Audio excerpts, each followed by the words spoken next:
မင်္ဂလာပါချယ်ဆီချစ်သူတို့ရေချယ်ဆီအသင်းဟာစတုထမြောက်ရာသီကြိုခြေစမ်းပွဲစုဖြစ်တဲ့ AC မီလန်အသင်းနှင့်ပွဲမှာ3-0နဲ့အနိုင်ရရှိခဲ့ပြီး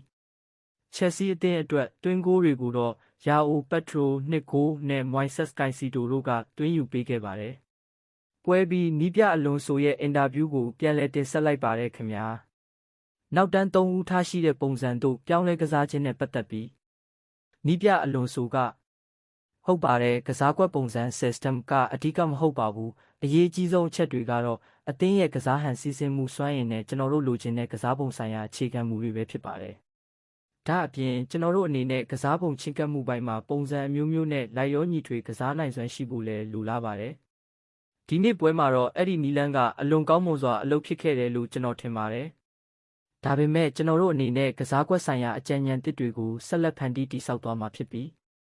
အနာဂတ်မှာလည်းအရာအလုံးကောင်းမွန်လာလိမ့်မယ်လို့ယုံကြည်ပါတယ်။ဒါဟာကောင်းမွန်တဲ့ပွဲစဉ်တစ်ခုဖြစ်ခဲ့ပါတယ်။ကစားသမားအလုံးစီကနေအကောင်းဆုံးနဲ့ပြည့်စုံတဲ့စွမ်းဆောင်ရည်ကိုမြင်တွေ့ခဲ့ရပါတယ်။ကစားသမားတဦးချင်းစီအနေနဲ့လည်းယုံကြည်မှုတိုးစေမဲ့ကောင်းမွန်တဲ့ခံစားချက်မျိုးရရှိစေချင်ခဲ့တာအမှန်ပါပဲ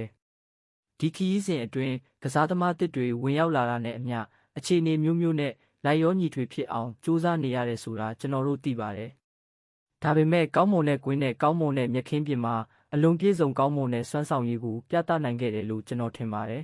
။ဒီနေ့မှာအသင်းရဲ့ကဏ္ဍအသီးသီးခံစစ်ကွင်းလယ်နဲ့တိုက်စစ်ကောင်းကောင်းလည်ပတ်နိုင်ခဲ့တယ်လို့ကျွန်တော်ထင်ပါတယ်။သူတို့အချင်းချင်းအတော်လေးချိတ်ဆက်မှုကောင်းခဲ့ပြီးကျွန်တော်တို့လိုချင်ခဲ့တဲ့ပုံစံအတိုင်းချိတ်ဆက်ကစားနိုင်ခဲ့ကြပါတယ်။ကောင်းမွန်တဲ့ကစားကွက်တွေနဲ့အသင်းလိုက်ပူးပေါင်းကစားပုံတွေကိုမြင်တွေ့ခဲ့ရတာကအပြုသဘောဆောင်တဲ့အချက်ပါပဲ။ဒါပေမဲ့ကျွန်တော်တို့အနေနဲ့ဆက်လက်တိုးတက်အောင်လှုပ်ဆောင်သွားဖို့လိုအပ်ပြီးဒီဖြစ်စဉ်ကိုစောင့်ကြည့်ရတာစိတ်လှုပ်ရှားစရာကောင်းပါလိမ့်မယ်။ပွဲချိန်ပြီးကစားခဲ့ရတဲ့လာဗီယာကိုသူ့အတွက်ကျွန်တော်အယံဝမ်းသာပါတယ်။ဘာလို့လဲဆိုတော့သူ့စိတ်ထဲမှာတခုခုကပိတ်ဆို့တားဆီးထားတယ်လို့မျိုးဖြစ်နေတယ်လို့ကျွန်တော်ထင်မိလို့ပါ။သူပင်ပန်းနေခဲ့ပေမဲ့သူ့ကိုဆက်ကစားခွင့်ပေးလိုက်ပါဒီမိနစ်ကို10လုံးကိုပျော်ရွှင်စွာကစားခွင့်ပေးလိုက်ပါလို့ကျွန်တော်ပြောခဲ့ပါတယ်။နောက်ဆုံးမှာတော့သူအတော်လေးပင်ပန်းနွမ်းနယ်သွားခဲ့ပေမဲ့သူတကယ်ပဲပျော်ရွှင်နေမယ်လို့ကျွန်တော်ထင်ပါတယ်။အားလုံးကိုကျေးဇူးအထူးတင်ရှိပါတယ်ခင်ဗျာ။